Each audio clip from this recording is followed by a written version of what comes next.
everyone, welcome back to my channel. Today we are starting with concept of cost, जो class 11th micro economics की third unit का part है. Third unit का नाम क्या है? Producer behaviour.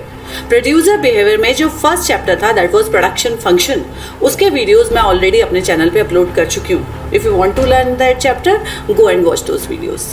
This is the second chapter we are starting with concept of cost. अगर आपने मेरा चैनल अभी तक सब्सक्राइब नहीं किया है तो please subscribe it first to get the notification of the new videos और updates. So let's get started. So let's understand what is cost. Market में सपोज आप कोई गुड खरीदने जाते हो और वहां जाके आप शॉपकीपर को क्या बोलते हो कि कोई भी प्रोडक्ट है, suppose you want to buy a pen, तो आप उसे क्या बोलोगे? इसका क्या कॉस्ट है? Okay, so generally layman use cost in terms of price. Cost का मतलब वो प्राइस समझते हैं, पर इकोनॉमिक्स में कॉस्ट का मतलब डिफरेंट होता है. इकोनॉमिक्स में कॉस्ट का मतलब होता है money expenditure done by producer in producing any good. कोई भी गुड या सर्विस को प्रोड्यूस करने में प्रोड्यूसर का जो एक्सपेंडिचर हो रहा है, खर्चा हो रहा है, that is called cost. So let's learn the definition of cost. Cost refers to expenditure incurred by producer on the factor and non-factor inputs for a given output of a commodity. So cost का मतलब होता है कि कोई भी producer जब भी कोई गुड मैन्युफैक्चर कर रहा है, प्रोड्यूस कर रहा है, तो जो भी वो इनपुट्स पे एक्सपेंडिचर कर रहा है. अब इनपुट्स दो टाइप के होते हैं, फैक्टर इनपुट और नॉन फैक्टर इनपुट. वैसे तो मैं आपको प्रोडक्शन फंक्शन चैप्टर में भी एक्सप्लेन कर चुकी हूँ. Let's learn it again to have a better understanding. For now you should understand the money expenditure done by producer in producing any good. कोई भी गुड को प्रोड्यूस करने में प्रोड्यूसर जो भी इनपुट्स पे खर्चा कर रहा है, that is called cost. So let's learn about inputs again. Inputs दो टाइप के होते हैं इकोनॉमिक्स में, फैक्टर इनपुट्स और non factor inputs. Factor inputs means factors of production, land, labor, capital, entrepreneur. You could see in the diagram and the pictures also that it is shown. Factor inputs are land, labor, capital and entrepreneur. So capital which is used in the production for investment and labor which are doing production. इसी तरह से land होती है जिस पे production होता है, entrepreneur who which runs the business. So basically there are four factors of production which are known as factor inputs. Second होते हैं non-factor inputs. तो जो भी inputs फैक्टर इनपुट्स के अलावा जो इनपुट्स यूज होते हैं प्रोडक्शन में are called non factor inputs. For example raw material, transportation cost, communication cost, इसके अलावा electricity, power, fuel, diesel, petrol. So all those inputs other than factor inputs are called non factor inputs which are used in production. So in this topic we are learning types of cost. तो जो भी producer का cost of production आता है उसको हम दो categories में डिवाइड करते हैं, एक्सप्लिसिट कॉस्ट और implicit cost. So let's learn explicit cost first. जब भी प्रोड्यूसर प्रोडक्शन करता है तो वो कुछ इनपुट्स मार्केट से खरीदता है या हायर करता है. तो जो भी इनपुट्स वो मार्केट से, आउटसाइड से खरीद रहा है या हायर कर रहा है, जो कि वो प्रोडक्शन में यूज करेगा, उस पर जो एक्सपेंडिचर हो रहा है प्रोड्यूसर का, that is called explicit cost. For example, producer buy raw material, producer hire labour, producer take loan from bank, उसका इंटरेस्ट आता है. प्रोड्यूसर हो सकता है बिल्डिंग उसने ले रखी है, उसका रेंट आता है, या प्रोड्यूसर पावर और इलेक्ट्रिसिटी पे स्पेंड कर रहा है. तो जो भी इनपुट्स प्रोड्यूसर मार्केट से बाय कर रहा है या मार्केट से खरीद रहा है, जिसको वो प्रोडक्शन में यूज करेगा, उस पे जो एक्सपेंडिचर कर रहा है, that is called explicit cost. So here if you see in this picture, it is shown that he is the producer and he is doing the production और इसने लेबर और वर्कर्स हायर कर रखे हैं. हो सकता है जो प्रेमिसेस है वो भी इसने हायर कर रखा हो, रेंट पे ले रखा हो, और उसने ये जो कैपिटल इन्वेस्टमेंट कर रखा है उसको भी उसने बैंक से उसके लिए लोन लिया हो, उसका भी इंटरेस्ट आ रहा है. इन चीज़ों को रन करने के लिए जो इसकी इलेक्ट्रिसिटी कॉस्ट आ रही है उसके भी वो बिल पे कर रहा है, या कम्युनिकेशन या ट्रांसपोर्टेशन का खर्चा आ रहा है वो भी पे कर रहा है. तो बेसिकली प्रोड्यूसर जो भी खर्चा कर रहा है, जो भी चीजें, जो भी इनपुट्स जो मार्केट से बाय करता है और हायर करता है, जिनको वो अपने प्रोडक्शन में यूज करता है, those expenditure are called explicit cost. Now what is implicit cost? Implicit cost का मतलब होता है कि प्रोड्यूसर के पास बहुत सारी चीजें खुद की भी होती हैं. जैसे कई लोग होते हैं जिनके पास खुद की बिजनेस प्रेमिसेस होती है, फैक्ट्री होती है, जिसको वो प्रोडक्शन में यूज कर लेते हैं. ओके, तो उन्हें रेंट बाहर तो पे नहीं करना पड़ रहा, लेकिन वो बिल्डिंग का रेंट कॉस्ट में इंक्लूड होता है प्रोडक्शन में. ओके, सपोज उसकी खुद के 5 करोड़ रुपीज हैं जो वो बिजनेस में इन्वेस्ट कर रहा है. उसका इंटरेस्ट कॉस्ट में इंक्लूड होता है, भले ही उसको इंटरेस्ट पे नहीं करना पड़ रहा, पर उसकी इम्प्लिसिट कॉस्ट उसमें इंक्लूड होती है, उसका इंटरेस्ट उसमें इंक्लूड होता है. Suppose being an entrepreneur he is also working as a manager, तो मैनेजर की सैलरी जो भी होगी वो कॉस्ट ऑफ प्रोडक्शन में इंक्लूड करता है. तो जब भी वो कॉस्ट काउंट करता है अपने बिजनेस में, तो जो चीजें उसने अपनी खुद की बिजनेस में लगाई हैं, जो भी उसने इनपुट्स खुद के बिजनेस में लगाए हैं, उसकी भी कॉस्ट ऐड होती है. So that cost is called implicit cost. So there are two types of cost incurred in production. First is called explicit and second is called implicit. So let's learn the definition of both. Explicit cost. It is the actual money expenditure on inputs or payment made to outsiders for hiring their factor services. So किसी भी चीज़ों की, कोई भी inputs की factor services hire करने के लिए जो भी payments वो outsiders को कर रहा है, वो होती है explicit cost. For example, wages paid to employees, rent paid for hired premises, payment for raw material. Second is called implicit cost. It is estimated value of the inputs supplied by the owners including normal profit. तो producer जो भी inputs खुद ही की चीजें जो inputs के form में use कर रहा है बिजनेस में, इवन खुद का प्रॉफिट भी, नॉर्मल प्रॉफिट जो वो अर्न करता है बिजनेस में, that is also included in cost. इसमें इंटरेस्ट ऑन ओन कैपिटल, खुद की कैपिटल उसने बिजनेस में लगाई है, अभी बताया था मैंने आपको, rent of own land, salary for the services of entrepreneur and etcetera. So here in this topic we are learning one more type of cost that is called selling cost. जब भी प्रोड्यूसर प्रोडक्शन करता है, production करने के बाद अपने product की cell को प्रमोट करने के लिए मार्केटिंग पे, एडवर्टाइजमेंट पे जो वो मनी एक्सपेंडिचर करता है, that is called selling cost. So money expenditure done by producer in promoting the sale of his product. उसके बाद इसमें हम नेक्स्ट कॉन्सेप्ट लर्न कर रहे हैं, that is short run cost. Short run means short duration of time in any business, which we have learnt in production function chapter also. Short duration of time in any business का क्या मतलब होता है कि अगर producer output या production increase करना चाहता है, एक्सपेंड करना चाहता है, तो वो सारे के सारे इनपुट्स को चेंज नहीं कर सकता प्रोडक्शन बढ़ाने के लिए. वो लैंड, कैपिटल, बिल्डिंग, इन सबको चेंज नहीं कर सकता, ये फिक्स रहते हैं शॉर्ट रन में. केवल वो रॉ मटेरियल, लेबर वगैरह इंक्रीज करके प्रोडक्शन बढ़ाता है. So that duration of time in a business is called short run. Long run भी होता है, पर उसका कॉन्सेप्ट आपके लिए अभी यूजफुल नहीं है, बिकॉज हम इस चैप्टर में सिर्फ शॉर्ट रन कॉस्ट पढ़ रहे हैं. So let's get started with our different types of cost.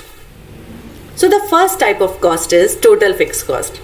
इसको अपन समझने के लिए एक एग्जाम्पल लेते हैं. सपोज एक एंटरप्रेन्योर है, अपना खुद का बिजनेस सेटअप करना चाहता है. उसके लिए वो सबसे पहले क्या करेगा, बैंक से लोन लेगा. तो सपोज उसने 5 करोड़ का लोन लिया और उसका इंटरेस्ट उसको पे करना पड़ेगा बैंक को, तो उसकी कॉस्ट आने लग गई उसका इंटरेस्ट पेमेंट. उसके बाद उसने एक बिल्डिंग हायर करी जिसमें वो बिजनेस रन करेगा. उस बिल्डिंग का वो रेंट भी पे करने लग गया. उसके अलावा उसने कुछ परमानेंट एम्प्लॉयज हायर करे और उनकी सैलरी भी आने लग गई. मिनिमम इलेक्ट्रिसिटी बिल भी वो पे करने लग गया. इसके अलावा उसने जो भी इन्वेस्टमेंट किया है, मशीन्स वगैरह खरीदी हैं, उसका इंश्योरेंस भी कराएगा. उसका इंश्योरेंस प्रीमियम आने लग गया ईयरली. तो ये सारे जो एक्सपेंडिचर हैं प्रोड्यूसर के प्रोडक्शन में, ये फिक्स्ड खर्चे हैं. फिक्स्ड खर्चे मीन्स ये चाहे बिल्डिंग में प्रोडक्शन हो रहा है या नहीं हो रहा है, ये आएंगे ही आएंगे. बिल्डिंग का रेंट उसे देना ही पड़ेगा, या कैपिटल जो उसने बैंक से उठा लिया उसका इंटरेस्ट उसे देना ही पड़ेगा, वो फिक्स्ड रहेगा. या उसने जो परमानेंट एम्प्लॉयज हायर करे हैं, चाहे वो उसने प्रोडक्शन अभी स्टार्ट किया है या नहीं किया है, ये जो फिक्स्ड खर्चे हैं ये प्रोड्यूसर के आएंगे ही आएंगे.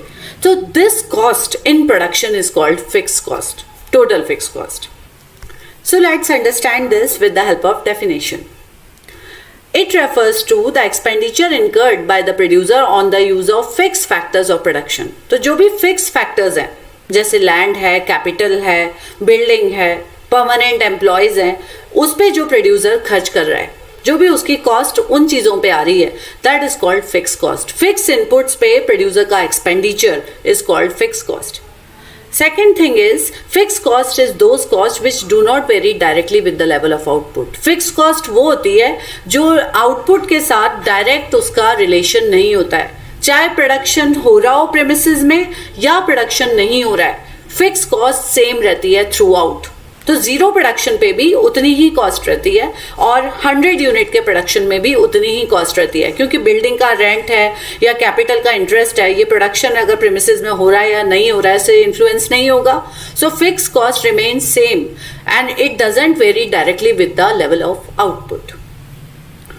It is incurred even when output is 0. That's what I told you. Let's understand this with the schedule and diagram. यहाँ पे आप देख रहे हो आउटपुट शो रखा है और ये टोटल फिक्स कॉस्ट शो रखी है. आउटपुट इन यूनिट्स में एक्सप्रेस कर रखा है, तो 0 आउटपुट है तब भी फिक्स कॉस्ट आ रही है. Suppose it is 12. अब जो भी हो सकती है 12 लाख हो सकता है ये. सो 0 आउटपुट पे भी 12 लाख रुपीज आ रहे हैं और 5 यूनिट्स का प्रोडक्शन हो रहा है तब भी 12 लाख रुपीज आ रहे हैं. तो ये प्रोडक्शन के इंक्रीज होने पर या डिक्रीज होने पर ये जो कॉस्ट है प्रोड्यूसर के, ये सारे जो एक्सपेंडिचर्स हैं वो चेंज नहीं होते हैं क्योंकि ये फिक्स इनपुट्स पे खर्चे हो रहे हैं. It doesn't very directly with the output. If we see the diagram of this, we could see that यहाँ पे तो कॉस्ट शो रखी है और एक्स एक्सिस पे आउटपुट शो रखा है और जो फिक्स कॉस्ट का कर्व है that is a straight line curve parallel to x axis. So x axis के पैरेलल टीएफसी ड्रॉ करी हुई है. ये हॉरिजॉन्टली स्ट्रेट लाइन कर्व बनता है इसका. क्यों? क्योंकि 0 आउटपुट पे भी 12 था, 1 पे भी 12 था, 2 पे भी 12 था और 5 पे भी 12 था. अब 1000 यूनिट्स हो जाएंगी तब भी 12 ही रहेगा. So basically total fix cost doesn't change with the change in output. That's why the curve is parallel to x axis and horizontally straight line. So the second type of cost which we are learning is total variable cost, which is also known as TVC. What does it mean? Let's go back to the same example. अब producer ने अपना production start करने के लिए उसने already investment कर दिया है, बिल्डिंग हायर कर ली है, परमानेंट एम्प्लॉयज वगैरह रख लिए हैं. अब now he has to start with the production. अब प्रोडक्शन स्टार्ट करने के लिए जो भी वो आउटपुट करना चाहता है, जो भी गुड या सर्विस वो प्रोड्यूस करना चाहता है, उसके लिए उसे क्या क्या चाहिए? उसको रॉ मटेरियल की जरूरत है, कुछ कैजुअल लेबर रखने की जरूरत है, पावर, फ्यूल, पेट्रोल जिससे भी वो मशीन्स वगैरह रन करेगा वो उसकी जरूरत है, तो ट्रांसपोर्टेशन कॉस्ट आएगी. तो ये सब वेरिएबल कॉस्ट होती है. क्यों? क्योंकि ये तभी स्टार्ट होती है जब प्रोडक्शन स्टार्ट होता है. अगर प्रोडक्शन नहीं हो रहा है प्रीमिसेस में तो ये सारी कॉस्ट भी जीरो हो जाती है. रॉ मटेरियल का खर्चा, कैजुअल लेबर का खर्चा, फ्यूल जिससे भी मशीन्स रन करेंगी उसका खर्चा, ये सारी कॉस्ट जीरो रहती है जब तक प्रोडक्शन नहीं हो रहा है. And as and when the production starts these cost also start coming up. So basically ये जो कॉस्ट होती हैं वेरिएबल कॉस्ट, ये डायरेक्टली वेरी करती हैं प्रोडक्शन से. So let's understand this with the definition. So variable cost refers to the expenditure incurred by the producer on the use of variable factors of production. तो variable cost होती है जो producer की expenditure होता है variable inputs पे. So as output increases, these cost also increases, and as output decreases, these cost also decreases. तो basically they vary, these cost vary directly with the output. और जब output zero होता है तो ये वाली cost भी zero होती है. Let's see the schedule of these cost. Total variable cost में आप देख रहे हो ये आउटपुट है 0, 1, 2, 3, 4, 5 और total variable cost है 0, 6, 10, 15, 24, 35. तो you could see कि जैसे जैसे आउटपुट बढ़ रहा है टोटल वेरिएबल कॉस्ट भी इंक्रीज हो रही है और जब आउटपुट जीरो है तब टोटल वेरिएबल कॉस्ट भी जीरो है. अगर अपन इसका डायग्राम देखते हैं तो डायग्राम में भी आप देखोगे यहाँ पे एक्स एक्सिस पे आउटपुट शोन है और वाई एक्सिस पे वेरिएबल कॉस्ट शोन है. जैसे जैसे आउटपुट बढ़ रहा है वैसे वैसे वेरिएबल कॉस्ट भी बढ़ रही है और इसका जो कर्व है that is upward sloping curve.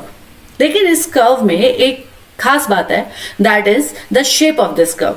The shape of this curve is inverted S, उल्टा एस. सो उल्टा एस इसकी शेप है. इसका भी रीजन होता है कि why this curve is inverted S in shape. It is due to application of law of variable proportion. तो जिन भी स्टूडेंट्स ने प्रोडक्शन फंक्शन अच्छे से समझा है तो उन्होंने लर्न किया होगा कि law of variable proportion short run production function है जिसमें शुरू में प्रोड्यूसर को इंक्रीजिंग रिटर्न्स मिलते हैं और बाद में उसे डिमिनिशिंग रिटर्न्स मिलते हैं. इंक्रीजिंग रिटर्न्स का मतलब है इंक्रीजिंग प्रॉफिट और डिमिनिशिंग रिटर्न्स का मतलब होता है डिक्रीजिंग प्रॉफिट्स. तो इन प्रॉफिट्स कब इंक्रीज होते हैं? जब कॉस्ट ऑफ प्रोडक्शन कम आता है तब प्रोड्यूसर के प्रॉफिट्स बढ़ते हैं. तो आप देख रहे हो कि शुरू में जो कॉस्ट है ये धीरे बढ़ रही है और फिर बाद में स्पीड से बढ़ रही है. तो क्योंकि प्रोड्यूसर को शुरू में इंक्रीजिंग रिटर्न्स मिलते हैं तो इस वजह से कॉस्ट ऑफ प्रोडक्शन धीरे बढ़ रहा है और बाद में उसको डिमिनिशिंग रिटर्न्स मिलते हैं तो कॉस्ट ऑफ प्रोडक्शन स्पीड से बढ़ रहा है. Let's move back to the schedule. यहाँ पे आप देख रहे हो कि जब 0 यूनिट थी तब टोटल वेरिएबल कॉस्ट 0 थी। जब 1 यूनिट प्रोड्यूस हुई टोटल वेरिएबल कॉस्ट हो गई 6। तो that means first unit produce करने में प्रोड्यूसर के 6 रुपीज स्पेंड हुए। सेकेंड यूनिट प्रोड्यूस करने में प्रोड्यूसर के 4 रुपीज स्पेंड हुए, क्योंकि 2 यूनिट प्रोड्यूस हो रही है 10 रुपीज में। दैट मीन्स एक्स्ट्रा कितने खर्च हुए? 4 रुपीज। तो आप देख रहे हो कि पहले यूनिट में 6 और फिर बाद में 4 ही, तो उसका मतलब कॉस्ट ऑफ प्रोडक्शन क्या हो रहा है? कम हो रहा है। तो कॉस्ट, टोटल कॉस्ट तो बढ़ रही है, टोटल वेरिएबल कॉस्ट इंक्रीज हो रही है, लेकिन उसका हर एडिशनल यूनिट प्रोड्यूस करने में कम खर्चा हो रहा है। That's why TVC is increasing with a decreasing rate. That is the reason for this kind of shape initially. फिर उसका बाद में शेप चेंज हो जाता है, क्योंकि बाद में ये स्पीड से बढ़ना स्टार्ट हो जाती है। थर्ड यूनिट प्रोड्यूस करने में एक्स्ट्रा कितने लगे? 5 रुपीज। फोर्थ यूनिट प्रोड्यूस करने में 9 रुपीज लगे एंड फिफ्थ यूनिट प्रोड्यूस करने में 11। तो 5, 9 and 11, अब उसका कॉस्ट ऑफ प्रोडक्शन बढ़ने लग गया है। That's why TVC is increasing very fast now. So the rate of increase of TVC has suddenly increased. So that's why the shape of TVC also changed. तो शुरू में it is increasing with a decreasing rate and then it is increasing with a increasing rate. That is the reason of inverted S in shape. और inverted S होने का जो reason होता है, that is application of law of variable proportion. So the third type of cost which we are learning today is total cost. Total cost is also known as TC. Total cost का क्या मतलब है? Total expenditure done by producer in the production of output. तो जो भी producer produce कर रहा है उस पे जो total expenditure कर रहा है inputs पे, that is called total cost. Total cost is also equal to total fixed cost plus total variable cost. So we have already learned what is TFC, what is TVC. उनका जो sum total है, that is called total cost. Let's understand this with the help of a schedule. आप देख रहे हो यहाँ पे output shown है और ये TFC है 12 थ्रू आउट। सेम वैल्यूज मैंने ली हैं, TVC भी मैंने सेम वैल्यूज ली हैं 0 से लेके 50 तक। और टोटल कॉस्ट क्या होती है? Sum total of TFC and TVC। तो जब आउटपुट 0 होता है, प्रोडक्शन 0 होता है, at that time also total fix cost remain same but total variable cost is 0. So when the output is 0 at that time total cost is 12. उसके बाद when the output is 1, 12 plus 6 18 is total cost. उसके बाद second unit पे 12 plus 10 22. तो this way will sum TFC and TVC to find out TC. So let's see how the diagram goes. अब ये आप देख रहे हो कि टोटल फिक्स कॉस्ट का कर्व है जो हमने लर्न किया था, which is parallel to x axis, horizontal parallel to x axis curve which doesn't change with the change in output. Second is TVC which starts with 0 and it is continuously increasing, but the shape of the curve is inverted as initially it is increasing with a decreasing rate than with the increasing rate. अब now about TC. You could see that TC curve starts from 12. 12 क्या है? 12 है TFC. तो that means जो TC curve है ये TFC से start होगा.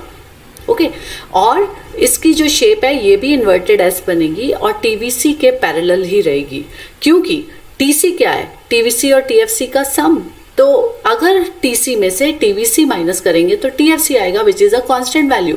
तो इसलिए इन दोनों का जो डिफरेंस है वो थ्रू आउट द कांस्टेंट रहता है. यहाँ पे भी आप देख सकते हो अगर हम TC में से TVC माइनस करेंगे तो 12 आएगा थ्रू आउट, बिकॉज इन दोनों का सम ही TC है. तो that's why you could see the difference between TC and TVC remain same and it is starting with TFC because जब आउटपुट 0 होता है तब TC TFC के बराबर होती है. So again the reason why TC is inverted as in shape is law of variable proportion. तो वही रीजन है जो TVC का रीजन था. इनिशियली प्रोड्यूसर को इंक्रीजिंग रिटर्न्स मिलते हैं, so TC is increasing with the diminishing rate and then the producer get diminishing returns according to production function. So that's why TC is increasing with the increasing rate. So that's all about these 3 types of cost. So today in this video we have learned the concept of cost, explicit cost and implicit cost, and we also have learned 3 types of short run cost, that is total fixed cost, total variable cost and total cost. In the next video we will learn about average cost and marginal cost and the relation between those. अगर आपको ये video अच्छा लगा और informative लगा तो kindly like, share and subscribe and don't forget to hit the bell icon. See you in the next video. Bye.